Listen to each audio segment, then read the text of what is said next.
Medical innovation starts with medical discussion. Talking about the future and what comes next with Project Medtech. I'm Dwayne Mancini. I'm the managing partner and CEO of Project Medtech. This is one of the events we do. We have two podcasts we host called Project Medtech, Medtech Money. We do these virtual events like this, and we have in-person events as well. So our next one's in Houston, Texas, October 6th and 7th. If you're interested, there's more information on the website. And then we also have a consulting advisory part of our company as well, where some of the folks from our team, Aaron Tenhusen, Sean McGibbon, both on the call, who are part of that group. And so all that information can be found on our website, which is projectmedtech.com. But we finally have Nic Anderson on the call here. We were trying to get some things figured out with this on Zoom, and it's still on my list of things to switch, maybe doing this on a different platform. I just need to kind of dig in to see which one gives us the kind of freedom that Zoom does, where we can all be on video and pop in and ask questions. So that being said, our topic today is reimbursement. It's constantly a hot topic in the medtech space. So with that being said, Nic, I'll turn it over to you. I'll share your slides. You just let me know when you need me to advance. Thanks, Dwayne. Dwayne, can you give me a thumbs up if you can hear me okay? Yeah, we can hear you perfect. Okay, good. Thank you. Yeah, sorry, everybody. For some reason, my computer, I use a Chrome box, not even just a Chromebook. And for some reason it has a hard time with on Zoom, this new platform, but I can see the slides there. I'll kind of walk you through it. We'll do it the old-fashioned way, like turning a slide projector. I'll make a little beep sound or something. But no, Dwayne, thanks for having me. And sorry, everybody, it's a little more clunky than I would like for it to have been, especially for a topic as difficult as reimbursement. But by background, I live in Utah, from Utah. Went to school everywhere, and then my wife and kids and I moved back to Utah. And I worked for Intermountain Healthcare for a long time. I was on Intermountain's Value Analysis Committee. We called it the New Devices and Technology Committee. It was essentially a VAC. And Rob Ferguson was the chair of the committee, and he and I decided what new technologies to bring into Intermountain Healthcare. And in terms of and then I would spend the other part of my day on the other side of I-15 freeway at Select Health, which was Intermountain Healthcare's insurance company, doing health technology assessments and trying to determine should we or should we not reimburse for this new device or diagnostic test. I left and started a biotech company. We took it public on NASDAQ a number of years ago. I left that company. I now work full-time for a big medical device manufacturer, remotely here from my office in Utah. And I do, outside of this, I do consulting and lectures such as this, principally with startup med device companies who need to figure out reimbursement. They need to figure it out quickly.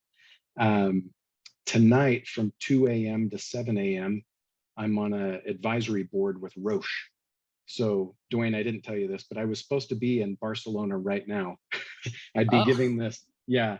And they said, well, if you guys are hosting it virtually, then we're not going to pay for Nic's flight to Barcelona. So anyway, it kind of worked out, because then I'm not giving this at whatever, 10 p.m. Barcelona time. And then, so anyway, I'm up from 2 a.m. to 7 a.m. this morning or I guess tonight, on a advisory board. So companies like Roche Diagnostics will invite me to come give health economic perspective on new diagnostic tests or medical devices. So kind of a busybody. So Dwayne, we go ahead and click the next one. Yes, I will. There you go. There we go. Thank you. So let me just kind of set the stage. And I really like to go to 80,000 feet altitude and then work my way down in these types of things. And I am sorry, everybody, this is a little more clunky. Even my slide deck isn't the conventional one, because of the title of this lecture is really navigating the complexities of US healthcare reimbursement. So I kind of put a little of my lecture here and a little of this lecture here and kind of put it all together. So I hope it flows well. So just be patient with me while I go through this a little bit. If I asked 100 people their opinion on what's wrong with healthcare in America, I guarantee you I would get 400 answers. That everyone has an opinion, and magically everyone's a health economist. And I mean, politicians and physicians are magically health economists, and nurses are health economists. And it's just funny. It's a really presumptive thing, you know, where all of us interface with healthcare, whether you're in the field or not. All of us are or will be or have been patients. So we all have an opinion on it, which is totally natural. I have an opinion on politics, but I've never been a politician. You know, we all have opinions on things that we interface with frequently. And as a health economist, here's my view of it. So 330 million Americans pay for health insurance every month. There we are on the left, and we give money to these big insurance companies: Aetna, Cigna, United, Medicare, Medicaid, and so on. Okay, next slide, Dwayne. Now, those insurance companies take that money and pay out to who I affectionately call insurance company money extractors. I should actually capitalize the first letter of each of those. And I don't say that to be snarky to physicians or whatever, despite my picture of Fraser and Doogie. But you know, that I say that because to have people understand a drastically different view of what healthcare is, you have to use drastically different terms. If you say doctor, you think of your brother-in-law, you think of your cousin, your next door neighbor, or frankly, yourself if you are a physician. But when you see it as an ICME, an insurance company money extractor, that's my term. I don't know if you Google it, what you get, so maybe don't do it. But insurance company money extractors want some of that money. They desperately want that money. There's this huge, huge, huge industry that is getting $1,000 a month from every single human being in the United States, or I should say every family. It's sometimes human beings, right? That, I mean, this is thousands of millions of billions of dollars that are flowing into those buildings right there in the middle of this slide. Well, if you're a good capitalist, you go, how do I get some of that? I want some of that money. Those buildings are flush with cash, with people sticking their money in there every single month. How do I get that? Well, one way is you go to medical school. Another way is you become a real estate developer under the auspices of being a hospital. Just remember, hospitals are just real estate developers. And then you put, you know, some name of an apostle or, you know, Sacred Heart of Mary or something, you stick up on the side of the building so that nobody realizes you're just a real estate developer. Nobody wants heart transplantation at a real estate developer's building. You want it at a hospital. So you have to name it St. John, because St. John was a good person. So this is how you get that pool of money, billions upon billions upon billions of dollars. You either have to go to medical school for 4 years and then residency for 4 years, or you need to become a real estate developer and you build a big building, and you are now minted as an insurance company money extractor. So now you can get that cash. You are now what's called a credentialed provider. So physicians, physical therapists, you know, people like that become credentialed with Aetna and Cigna, or the hospital does. The hospital goes through this big credentialing, and then those buildings in the middle say, okay, you can now treat our members. Okay, Dwayne, next slide. So insurance company money extractors extract that money by, one, performing services on insurance company members, and two, by buying, using, and billing for medical technologies. So on that picture on the right, the guy standing on the far right, his name is Seth. He's actually a friend of mine. He's the extractor. He's the insurance company money extractor. Notice I crossed out the word patient and just said Aetna member. And then there's the medical device in the middle. And I kind of think it's poetic. The medical device is right there in the middle. I own 1% of that company. That's why I had the picture already. But there's Seth. Now, what Seth calls that guy my patient, doesn't he? When that guy shows up every Wednesday for his physical therapy on his knee, Seth says, "Oh, how are you?" You know, and he goes home at nighttime and tells his wife, "Hey, I have this patient. I have." Well, I step in and go, "Seth, they don't belong to you. That patient does not belong to you. That patient hasn't belonged to you since the early 1990s, and I can explain that another day. That patient belongs to Aetna. You're just contracted to treat them. So just like an auto repair guy at an auto repair shop, after somebody gets in a head-on collision, you wouldn't say my car. You would say, I'm working on a car that Geico has insured. So you would never consider that car to be yours. And yet for some reason, physicians consider the patient to belong to them. The physician has no profit and loss. The patient doesn't pay them. The patient, whether the patient lives or dies, doesn't really affect the physician. That the patient belongs to the insurance company, and the physician has been contracted with that insurance company to treat that member according to that insurance company's medical policies. The patient does not belong to the physician. So as medical device executives, as medical device entrepreneurs, when you realize this slide right here, it changes everything. And you go, oh, wait a minute, why am I spending so much time focusing on the doctor? I probably need to think a little bit more about the hospital, and I kind of need to think about the insurance company. And then you start to see the incentives and why would a hospital want this device and why would the hospital hate this device? Why would an insurance company never in a million years reimburse for this thing? You know, so when you see the slide like this, it kind of changes things. Okay, Dwayne, next one. The insurance company also sends some of that money on to people like me. They send that money to companies like Hayes and Cochrane and ECRI. They subscribe to databases like Evidence Street. You don't have to subscribe, but you go to websites like OHTAS and CADTH and Australia, New Zealand Horizon Scanning Network. So see that 300 million of us give $100 to the insurance company? Well, some of that money goes to doctors and hospitals, but some of that money comes to people like me. And people like me relish in fighting against doctors. When I worked at the insurance company, it was me going, doctor, I know that you're an expert in what you do, but so am I. And I'm really, really good at assessing how well medical technologies work. I'm really good at it. And I'm going to make a recommendation back to these health insurance companies that they do not reimburse you for Cologuard or for Urolift or for whole body MRI for Lee-Fraumeni syndrome. I will make a recommendation to them that this new technology for migraines is terrible and they should not reimburse for it. It is a waste of money. It will only increase costs. So maybe I shouldn't have done 100 to each of Doogie Howser and to me. I probably should have done 50 and 50, huh?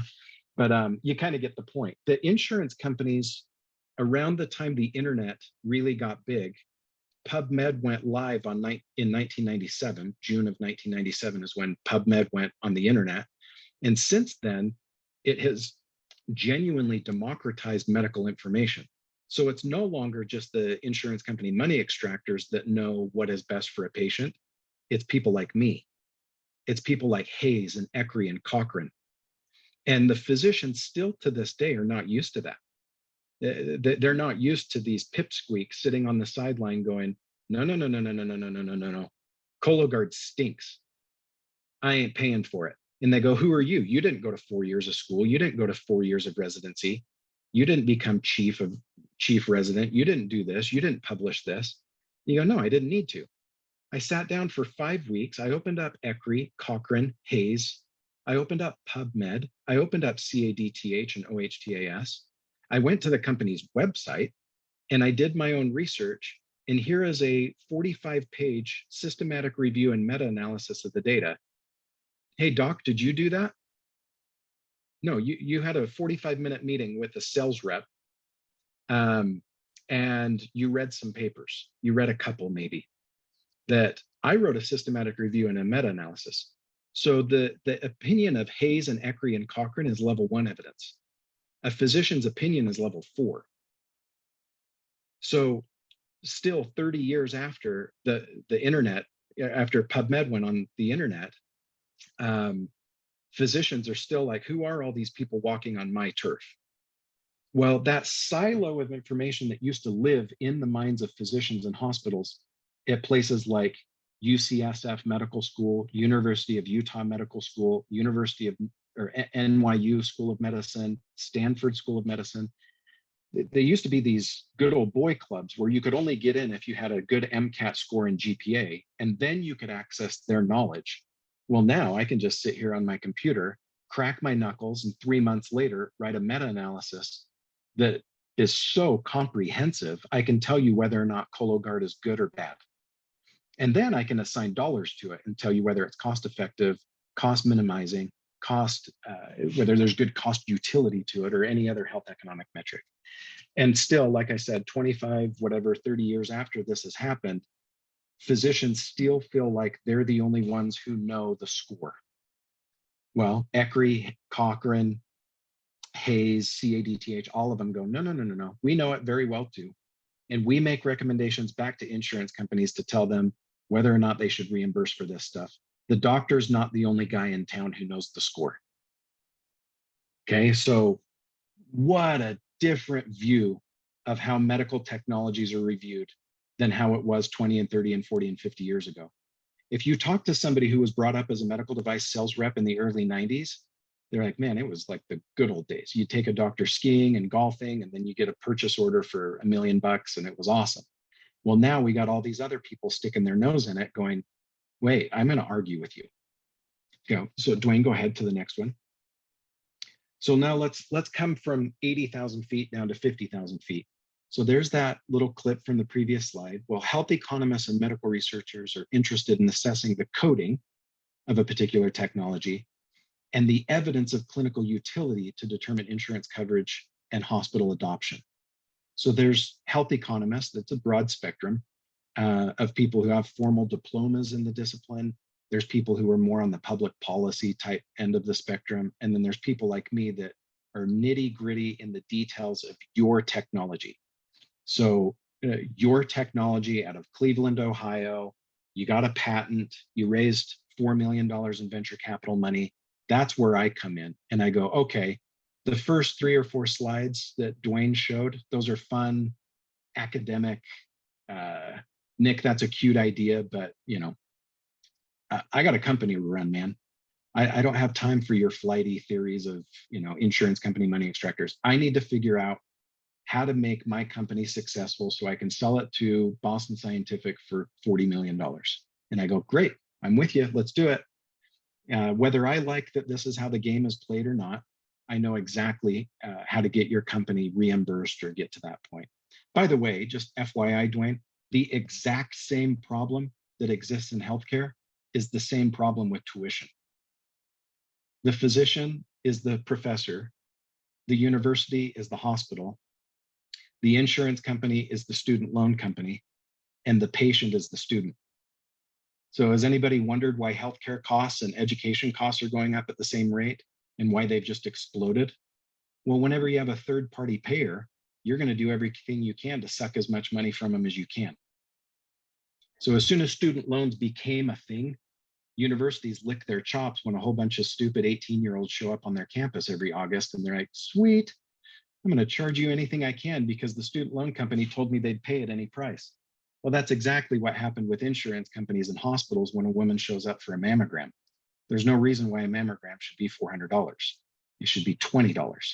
But when the insurance company said, just send us the bill and we'll pay, the hospital licked their chops.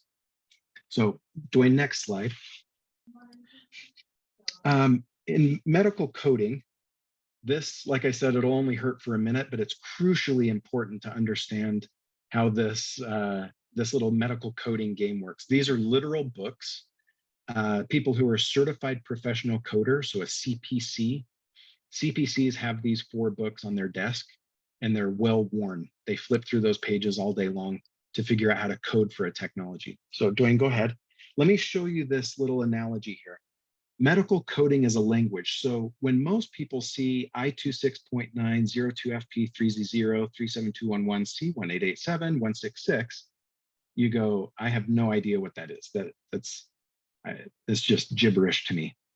Well, when you've been in medical coding for long enough, and I'm not a medical coder, but I have been around it for so many years that I can now look at that and go, okay, I26.9 is its own thing. That's a diagnosis code. 02FP3Z0 is an ICD-10 PCS code. So this thing was done inpatient. Whatever this thing was, this was an inpatient procedure. 37211, that's a CPT code. So a physician did something. C1887, that's a HCPCS code. So there was a medical device used. And 166 is a DRG. So yeah, again, this was an inpatient procedure. And you go, how the heck did you do that? Like, this is all nonsense. And you go, well, when you see, so you can see little spaces between there, you can break this up and go, okay, a letter with 4 numbers is a HCPCS code. So C1887 is a HCPCS code. 3 digits all by itself is a DRG. Well, 1, 2, or 3 digits. So you can kind of figure it out. And this is the language an insurance company money extractor must speak to an insurance company to get their money. And if you get any one of these letters mixed up, Dwayne, if you put, see that 02FP3Z0, if you do 02FP3ZZ, you won't get paid. So what if there is no code 02FP3Z0? Well, then your company is going to have to go get one, because that's what your product does. That 0 at the end means ultrasound. So if your product requires this particular ultrasound component, well, you got to figure out some way to get a 0 at the end of that, whatever, 6, 7 digit, 7 alphanumeric little thing. So if you don't do that, you might get FDA clearance and be ready to go to market and still have 3 years of getting the American Medical Association to put a 0 at the end of that code, so that when I26.902FP3Z0 37211 blah, blah, blah, blah, blah gets to Aetna, that their computer system reads that and goes, yep, that's an appropriate thing, we will reimburse. And then the physician doesn't call your sales rep screaming and go, guys, it just got denied and I don't know why. And then the company looks at the bill and goes, oh, you did 02FP3ZZ. That's not what our product is. And so 02FP3ZZ is incompatible with 37211. You're never going to get reimbursed. And they go, well, then I'm not buying your stupid product anymore. When you guys get this fixed and you put a 0 at the end of it, then I'm happy to buy more of your devices, but you just cost me $5 grand. I couldn't care less if you're FDA approved, neither could my hospital and neither could Aetna. You guys don't have the right code. So Dwayne, go ahead. So here's those codes. See all those in blue? Sorry, it's so small on my telephone as I'm looking at this, but those first couple of codes right there are diagnosis codes. So that first one is pulmonary embolism without acute core pulmonale. So that's the I26.9. The DRG is 166. That's an other respiratory system with major complication comorbidity. Then there's the diagnosis, or excuse me, the procedure code.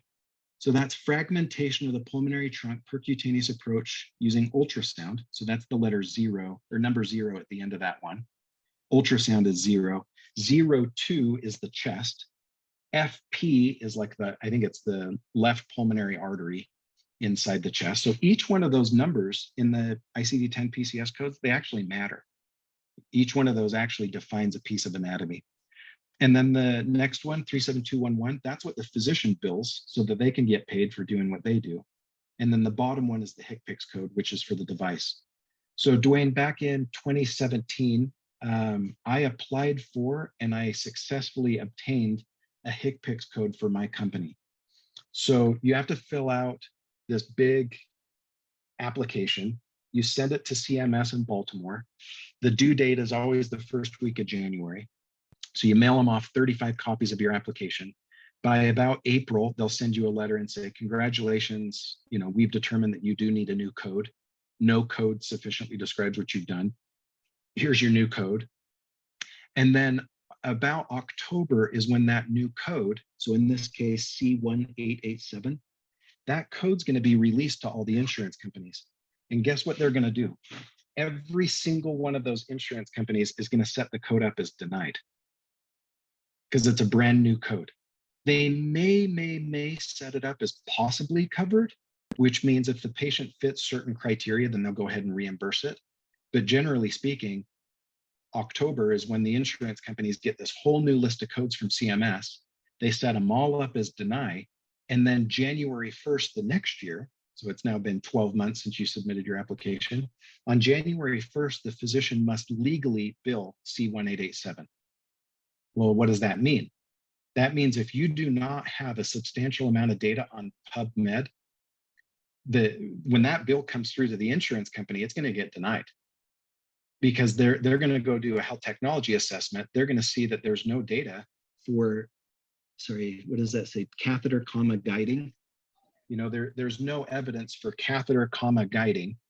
I'm being a little, funny with that, Dwayne, but like there's no evidence for it. And the insurance company goes, well, then pound sand, guys, we ain't paying for it. You have no evidence that this thing works. Everything else is right. I26.9, 166, 02FP3Z0, all of that is correct. Even C1887 is the correct code to bill, but we're not reimbursing for it. I had my analyst named Nic Anderson sit down at a computer for 3 weeks and go through everything, ECRI, Hayes, Cochrane, CADTH, OHTAS, Evidence Street, and he couldn't find a single thing on this device, a big fat goose egg. We're denying this claim. And then the hospital gets a nasty phone call and a nasty email from the insurance company and says, how dare you do this on one of our members? We never said we'd reimburse for C1887. And then the hospital calls your sales rep and says, you guys just sold us a $40,000 box of things that won't get reimbursed. Please come get it from us and send us a reimbursement check. I don't want to use the word reimbursement, but we don't want them till you guys get that code reimbursed. So you can see the orchestration of this, that you've got to get your HCPCS code at the right time for when your evidence goes live. Otherwise, the insurance companies are going to set your new code up as denied. So that's if you need a new code. So Nic, if you need a new code, like if there's already a code you're going to apply to, right? There's already a price of what you get reimbursed for. If you are creating a new code, who sets the reimbursement price? The insurance companies? Good question. So you have to submit to a big compendium like Red Book or Medispan or any one of those. And you submit your last quarter sales, average sale price. So in the early days, you negotiate it with the insurance company, you, the manufacturer. You say, guys, this new catheter is $1,000. It does all these great things. See, it uses ultrasonic fragmentation of pulmonary, blah, blah, blah, ultrasonic. Ultrasonic is a fantastic thing, and it's $1,000. And they go, okay, we like your evidence. That's reasonable. And then they'll end up going to those compendia like Red Book or Medispan, and they'll look at certain evidence. They'll look at that ASP, and they'll say, okay, now we'll base reimbursement off your average sale price for the last few quarters. Okay. It's a very good question, Dwayne. Yeah. And Nic, one more came in too. Oh yeah. And I think I know the answer, but I'm curious on your thoughts. But does the evidence from FDA clinical trials not provide the evidence needed by the insurance companies? And this is from Julie. No, Julie, that's by far the most common question I get. So it's the best question. Sorry to whoever asked the last one. I can't see these on my little on my smartphone. So sorry, everybody, if they're popping up and I'm ignoring them. I just can't see them. So I rely on. I got them, Nic. Okay. Yep. Thank you, Dwayne. Julie, the answer to that question is no. And I always say this, and I do mean to be snarky. I don't know why anyone wastes their time getting FDA approval. And I say that with all the libertarianness of my soul. That the reason why I say that is because it does market good. Because every insurance company and hospital still deny you. And they're like, no, we don't want just because you're FDA approved doesn't mean you've proven safety and efficacy. It means that you've sufficiently shown a government agent in Baltimore that you have what they consider pre-market safety and efficacy. We want real world. We want post-market. I want 4 years randomized, prospective, multi-centered. I want a $17 million study with 2,600 patients in it. The FDA the FDA says safety and efficacy. The market says safety and effectiveness. So don't let FDA approval trick you. It is literally a box to check because the government forces you to do it. No insurance company could care less. Blue Cross Blue Shield has, I think it's 5 criteria for reimbursement. One of them is appropriate regulatory status from the country of origin. But the only reason why they put that in there is because it's this obvious type statement. But the irony is, if the FDA vanished tomorrow, the market would still say, oh, okay, well, we don't care. You still have to prove to me that your product is safe and efficacious. I don't want crappy products for my members. I'm Aetna, man. I've got 5 million diabetics on my plan. I want to make sure that your insulin pump works. I want to make sure that that thing is safe and efficacious and effective and all the terms. So I do say that snarky with some snark, like why is everybody wasting their time getting FDA clearance? And I hope it makes everyone go, oh, so I just have to do the bare minimum to get the FDA bureaucrat to sign off. And then I have to go do 10 times that amount to get Nic Anderson to sign off, and go, yep, that's exactly right. So yeah, Dwayne, please. Oh yeah, Nic, I was just going to say, enjoy to kind of tack onto this, just through my time at some different CROs in the medical device space. This was something that, especially for PMA trials and PMA devices, we constantly were coaching the companies on, hey, don't just think about the FDA endpoints here. You're going to want to make sure you think about reimbursement, because for a lot of products, 510Ks, even some de novos, all the class ones, you usually don't need clinical trials to get through the FDA, right? So your clinical trials are going to be here in your clinical data. But for PMAs, where you're going to have to do it, and also some de novos, if you're going to go out and do clinical trials to satisfy some of the FDA, you might as well try and collect some of the data that you're going to have to do to satisfy reimbursement. Totally. Kill those 2 birds with 1 stone. Sit down with your FDA regulatory consultant and say, what do we need? And they say 100 patients over 12 months. And you go, great, Nic, what do we need? And I'll say 300 patients over 36 months. Well, do the 36-month thing, do an interim analysis at 12 months to get the FDA off your back, and then keep going for 2 more years. And now you probably have what you need for reimbursement. So many companies, Dwayne, do everything they can to not be PMA because they want to hurry and get FDA. And I'm like, why? You still got to do PMA level evidence for the market. So why are you breaking your neck to be a 510K? It frankly just doesn't matter. Now, I have to speak to a group. I don't know how many people are on the call, 50 people on the call. And when I speak to these big groups, I don't know what your technology is. And maybe you don't need to do a big trillion patient 5-year-long thing. So I'm speaking generally, right? Because I don't know your technology, Julie, but there's a good chance that whatever the FDA tells you, you got to triple it. And that'll probably be about right for reimbursement. So Dwayne, go ahead. And I might answer some of these questions as I go along. Here you go, coding, coverage, and payment. So think of coding as a phone number. Anybody can get a phone number. It's not that difficult. You call up, AT&T, and they'll put you in the phone book in the white pages. The trick is getting somebody to call the phone number. So that's coverage as far as I'm concerned. So I can have a phone number in the phone book, 555-2424. By the way, that's the phone number on Full House. I remember that from when I was 6 years old. 555-2424. But yeah, that doesn't mean though anybody's going to call it. Like, you can have 20 phone numbers in the phone book. You got to get people to call that phone number. If you're a plumbing company or a HVAC or whatever you do for a living, well, that's coverage. You've got to go do clinical trials as a plumber to prove to people you're a good plumber. You got to do commercials. You got to prove it. And then people will call that phone number. So coding is one thing. Getting coverage is another.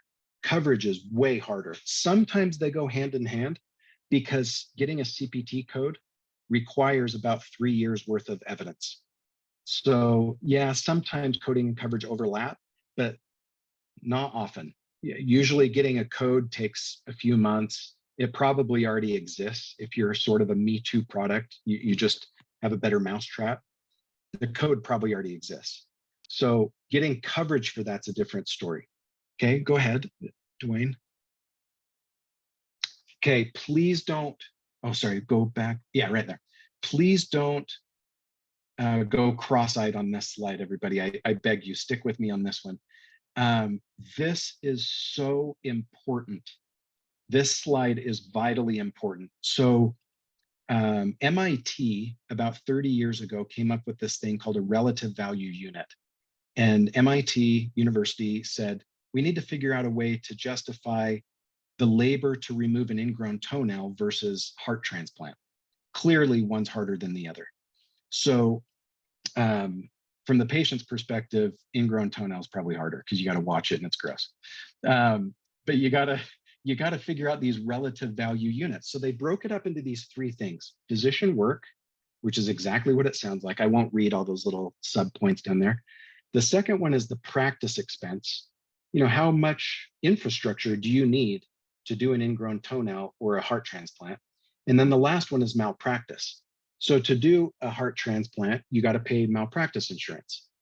Versus if what you do for a living is principally removing ingrown toenails, your malpractice insurance is, you know, nothing by comparison. Well, physician work RVUs plus practice expense RVUs plus malpractice RVUs is total RVUs. Okay, so what is an RVU? It's a unitless number. It is simply the relative value of how difficult a certain CPT code is. Okay, so notice what I just said. CPT codes are all assigned a certain number of relative value units. Medicare does this.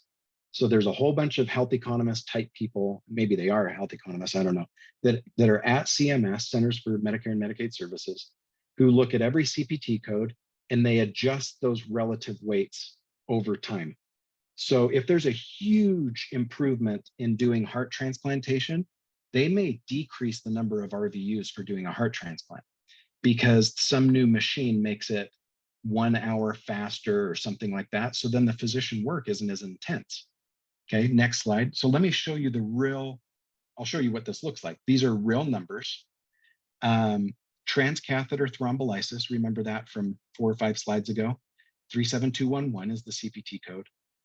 CMS has determined that the work required to stick a catheter in somebody's leg, run it up through the vena cava, into their heart, into their lung to get rid of a pulmonary embolism is 7.75 work RVUs. Then they determined that the practice expense, I mean, the rent, the utilities, I'm not kidding. It literally is like, how many nurses do you need? How much fluoroscopy do you need? How much, all of this stuff. To do one of those procedures is 2.07 RVUs. And then malpractice expense is 1.45 RVUs for a grand total of 11 RVUs. Compare that to the highest RVU paying procedure that I know of, which is a repair of a diaphragm hernia. Sometimes babies are born with a hole in their diaphragm and their abdominal organs go up into their chest. So you can imagine this is a majorly difficult procedure. Well, that pays 108 work RVUs. So you could generally say that a physician feeds their family off of work RVUs. In theory, practice expense should go to, you know, paying their utility bill, gas, sewer, water, garbage. Malpractice should be going to, you know, State Farm or whoever they had their malpractice from.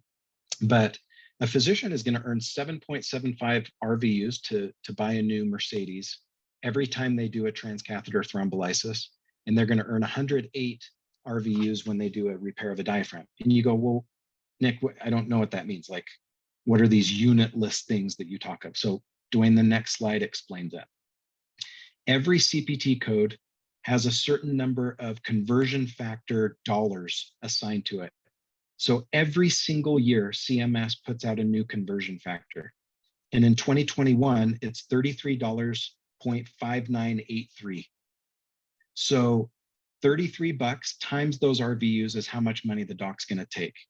So for doing a 37211, a doctor's going to make $370. Now, again, some of that has to go to State Farm and some of that has to go to, you know, practice expense. So you could do 7.75 times 33, and that's what the doc's going to make.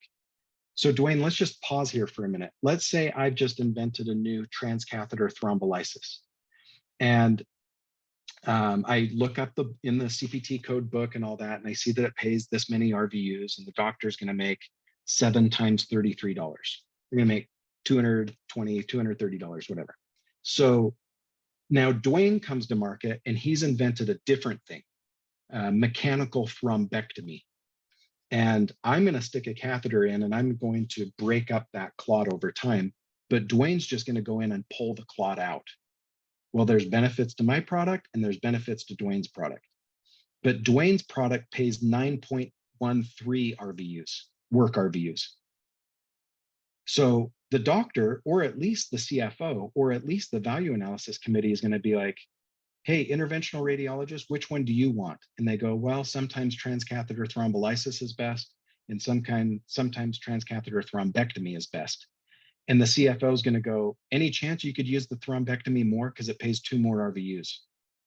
So Dwayne, if I could open this, if I could open up a spreadsheet, if I run a hospital, let's say a 300-bed hospital in, Omaha, Nebraska, and it's a big hospital, 300 beds, I know how many RVUs I have to bill every year to keep that son of a gun open, right? Like, I've got a $50 million hospital to run. Take 50 million divided by 33.5983, and that's how many RVUs I have to bill every year. So I don't know what that is, 100,000 RVUs or something. So like this astronomical number of RVUs I have to bill.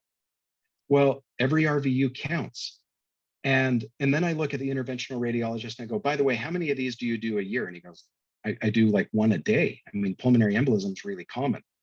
And, 1 a day. And they go, well, 2 extra RVUs, times 365, that's a lot. And we're only talking about one technology. So right there, I'm at a disadvantage as the CEO of my company against Dwayne, because Dwayne's product pays more RVUs. Now, by the way, hospitals don't just keep their doors open on RVUs. They also build DRGs and other things like that. But you get the point. I got a $50 million a year hospital to run. I need all the RVUs I can get. So I need my interventional radiologist to suck as much money from Aetna, Cigna, and Medicare as I possibly can. And if something pays 4, 5, 6 more RVUs than something else, that's the product I want to use. So go ahead to the next one. This is what it actually looks like. Now, this one could be very concerning for some people, Dwayne, on this call, because, okay, this is really small on my phone. That top line should be 37211, right? Transcatheter thrombolytic into an artery. Yep. Well, look at that. See where it says NA? So look, there's 7.75, there's 1 point whatever, and then, hold on, I'm going to pick up my phone.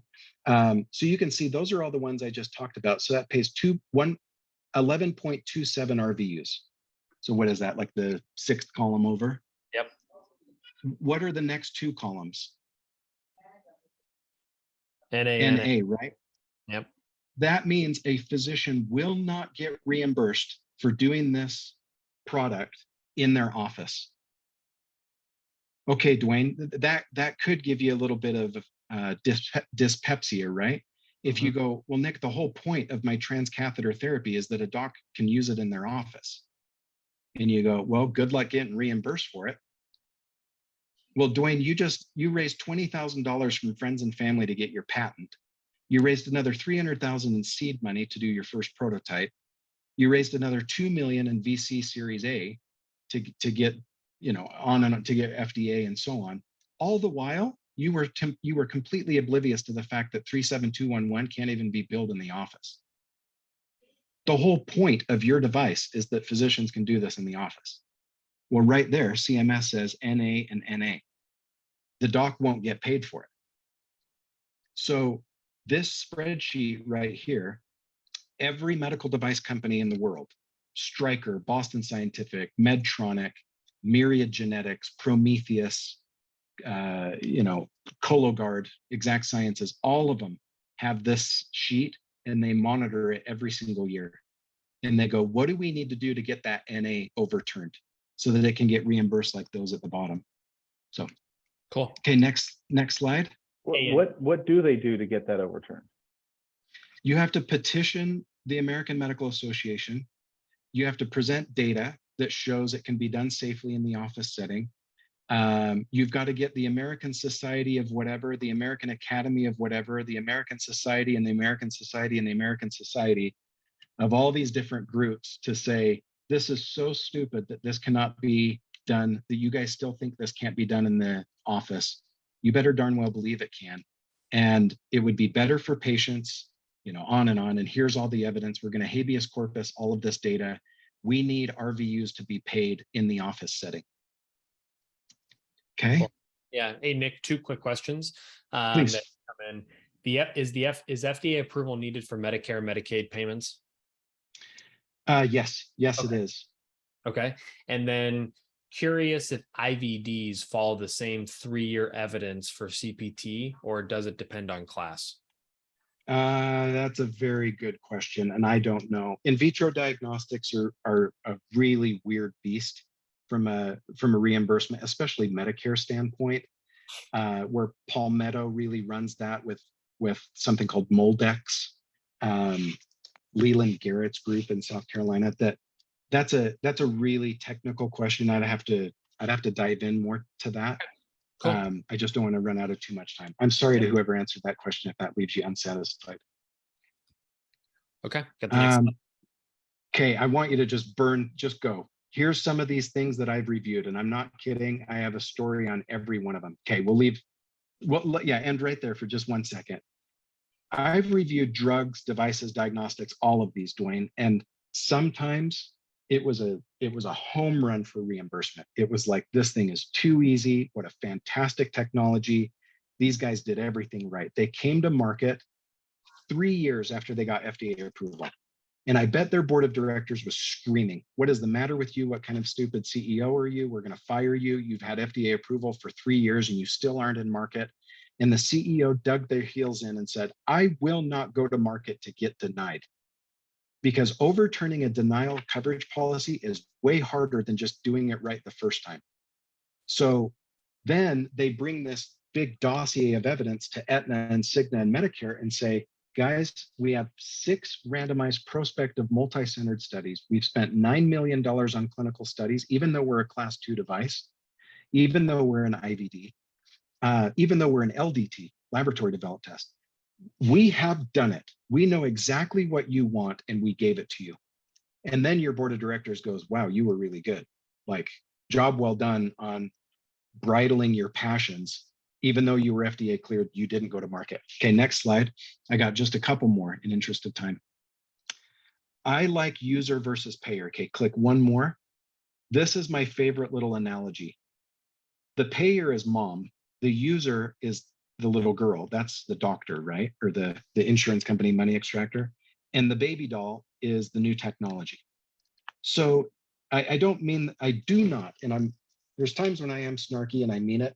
This one, I'm not calling doctors naive, dumb little children. I'm not saying that at all. That I'm making an analogy. So before anyone, throws tomatoes at me, no, doctors are brilliant, intelligent people, and we're glad they exist. What I'm saying is that a physician finds a new toy that they want to use, like Cologuard or, third eye retroscope or something like that. And they say, I want it. And I know what I want. I went to medical school, I went to residency, and I need this new baby doll. What we always forget in MTech commercialization is that there's this individual called mom. And mom says, no, I know what I want, and I get to determine what new technologies you get access to. And mom may not just be, the payer doesn't have to be the health insurance company, the payer could be the hospital. Sometimes the insurance company couldn't care less about the technology. Sometimes they're agnostic to it because it's bundled in a DRG. Sometimes the insurance company is like, look, we couldn't care less what catheter you use, knock yourself out. Well, in that case, mom is the value analysis committee. And the value analysis committee says, did you know that this baby doll only pays 6 RVUs, but the current baby doll we're using pays 14? And the doctor says, well, it's not what's best for the patient. And they go, well, it's good enough for the patient, and it certainly keeps our doors open. So instead of the patient coming back in 12 months, they come back in 14 months. Big deal. So anyway, Dwayne, next slide. You can see where I switched the words, Aetna, provider, This is something, sorry, go back one more, right there. This is a slide I would ask everybody to maybe take a screenshot of. I have a client right now, they've been my client for a long time. And I told them the other day, we kind of got to this point and I said, I would highly recommend that you do this procedure. Now watch this, Dwayne. The setting of care is the hospital inpatient setting. And then I want everyone on this call, I can't see anybody, but I know that there's a Julie on the call. So I'll pick on Julie. Julie, I want you to do this and say, if my product is used in the inpatient setting, why would commercial insurance like me? And why would they hate me? And then if it's used inpatient, why would Medicare like me and hate me? Why would Medicaid like me and hate me? Why would physician like and hate an individual like and hate? And then you do it for outpatient for each of those points of view on the right. So you're going to have 50 of these. And I've always said, if it takes less than a month to do it, you've done it too quickly. And so this is where you order pizza for everybody and you do 4 hours a day and you get everybody in and you say, guys, all we're talking about today is what if our product is used in the inpatient setting? Why would each of these points of view, commercial, Medicare, physician, individual, why would they like us and hate us? And it's a gut-wrenching thing, Dwayne, because you go, oh my gosh, I thought we were developing a product that would be used in the inpatient setting because it's for burn patients, or it's for heart transplant patients, or it's for things that are obviously done in the inpatient setting, which is defined as 2 midnights in the hospital. But it really looks like it's going to be a disaster if we use it in that setting of care. Well, either refund all your VC money or figure something out. So that is a very, very, very useful procedure. Okay, next slide. I'm almost done. Keep going. Okay, here's the question. Don't care much about your clearance, if you remember that from Airplane, that nobody in my world could care less about FDA clearance, FDA approval. I'll use the terms interchangeably. It really just means, it just means a government person signed a sheet of paper and said, you can go to market. So it's just, the rest of the market goes, well, does your product work? So I won't get into the analogy, how the EPA determines miles per gallon, but okay, keep going. Skip all of this, Dwayne, I'm so sorry that in just interest of time, I want to skip through this. So here's I think the second to last slide. If you're on the left side of this, you are a highly commoditized product. And here's the benefit. The trail's blazed. One may not need new studies. Coding is set. Reimbursement is immovable. Insurers are not your problem. Hospitals are. And the last one is, it's a boring product, but it's super lucrative. You can make a ton of money being on that left side. And on the right side, like transcatheter aortic valve in 2014, the trail is yours to blaze. You get to set the narrative. You'll likely need new codes. It's going to be 10 years worth of work, but you're going to be a billionaire at the end. And then there's products that are in the middle. And Dwayne, you can go to the next slide. So I'm free if I don't have to go anywhere. It's 3:01 my time. I'm free if you are, Dwayne, or if anybody on the call wants to do some Q&A. Sorry, everybody, navigating the complexity of reimbursement in 61 minutes is impossible. But I think it kind of paints some stuff. Yeah, Nic, I really appreciated it. I will let other awesome. Well, listen, I appreciate this. Thanks for another great happy hour. And really, you know, it's while we have a presentation, we have a guest, it's really the input of others and the questions that make these great. So this is recorded. It is on our YouTube channel. If you can't, all you have to do is go to YouTube and put in Project Medtech and our channel will pop up. But if not, you can go to our website and navigate from there. And any other questions, Nic's emails in the chat. You can always reach out to us at Project Medtech. We'll get you in touch as well. And you know, there are these, and I think for other great content, guys, you should really check out the podcasts through our website. There's a whole search bar. So if you want to search a specific topic, right, of reimbursement, you'll see all the episodes we've done of the podcast that focus on reimbursement or IP or manufacturing or anything like that.